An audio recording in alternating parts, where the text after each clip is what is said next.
புகழ்பெற்ற நகைச்சுவை கலைஞர், தமிழ் திரையுலகின் உயரிய நடிகர், பன்முக திறன் கொண்ட ஆளுமை ரோபோ சங்கரோட திடீர் மறைவு மிகப்பெரிய அதிர்ச்சியை ஏற்படுத்தியிருக்குங்க. ரோபோ சங்கர் தன் வாழ்க்கையில் அவர் கடந்து வந்த பாதையை பார்க்கும்போது, முயற்சியால் ஒரு மனிதன் எவ்வளவு இடத்த வேண்டுமானாலும், உயரிய இடத்த வேண்டுமானாலும் தொட முடியும் என்பதற்கு மிகப்பெரிய எடுத்துக்காட்டாக விளங்கியிருக்கிறாரு.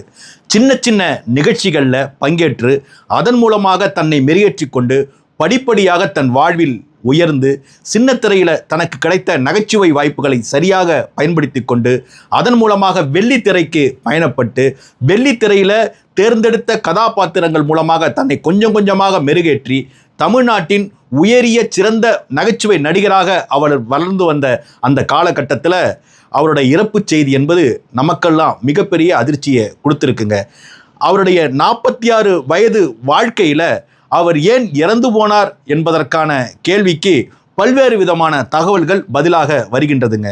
குறிப்பாக அவருக்கு இருந்த குடிப்பழக்கம், அந்த குடிப்பழக்கத்தை குறித்து அவரே சொல்லியிருக்கிறாரு. இந்த குடிப்பழக்கத்தினால நான் உடல்நலன் மட்டுமல்ல, மனநலம் மட்டுமல்ல, என் வாழ்க்கையே நான் இழந்தேன்.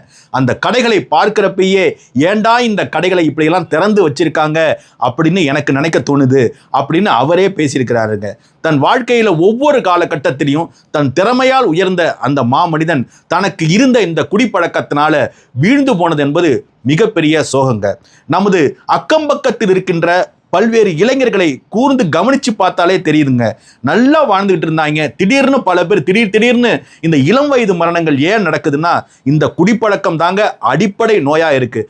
தமிழ்நாட்டில் குடிகாரர்கள் இல்லைங்க, குடி நோயாளிகள் இங்கே பெருகிட்டாங்க. தெருவுக்கு தெரு டாஸ்மாக் தமிழ்நாடு அரசே திறந்து மக்களை குடி நோயாளிகளாக மாற்றி அதன் மூலமாக வருகின்ற வருவாயை வைத்து தமிழ்நாடு அரசே நடந்து கொண்டிருக்கின்ற சூழல்ல ஒவ்வொரு தெருவிலையும் ரோபோ சங்கர்கள் உருவாகி கொண்டே இருக்கிறாங்க. இதனால ஒரு இளைய சமூகமே பாழ்பட்ட சமூகமாக, நோய்பட்ட சமூகமாக, இளம் வயதிலேயே மரணத்தை சந்திக்கக்கூடிய சமூகமாக மாறி இருக்கு. டாஸ்மாகில் விற்கப்படுற அந்த மது வகைகள் அனைத்துமே கெமிக்கல் நிறைந்தது. அதனால் உடனடியாக கணையம், ஈரல் உள்ளிட்ட உடல் உள்ளுறுப்புகள் பாதிக்கப்படுது. அப்படிதான் ரோபோ சங்கரும் கொஞ்சம் கொஞ்சமாக குடிகாரராக இருந்தவர் அப்புறம் முழு நேர குடிகாரராக மாறி பிறகு ஒரு காலகட்டத்தில் அந்த குடிப்பழக்கத்தை விட்டுட்டு நல்லா வாழலான்னு நினைக்கிறப்ப அவர் ஏற்கனவே குடித்த குடிப்பழக்கத்தின் காரணமாக அதில் ஏற்பட்ட நோய்களின் காரணமாக இப்போ இறந்து போயிருக்கிறது. இப்போது குடித்து கொண்டிருக்கின்ற ஒவ்வொரு குடிகாரர்களுக்கும் ஒரு எச்சரிக்கையாக அமைஞ்சிருக்குங்க. எனவே குடியை தவிர்ப்போம், குடும்பத்தை நினைப்போம்.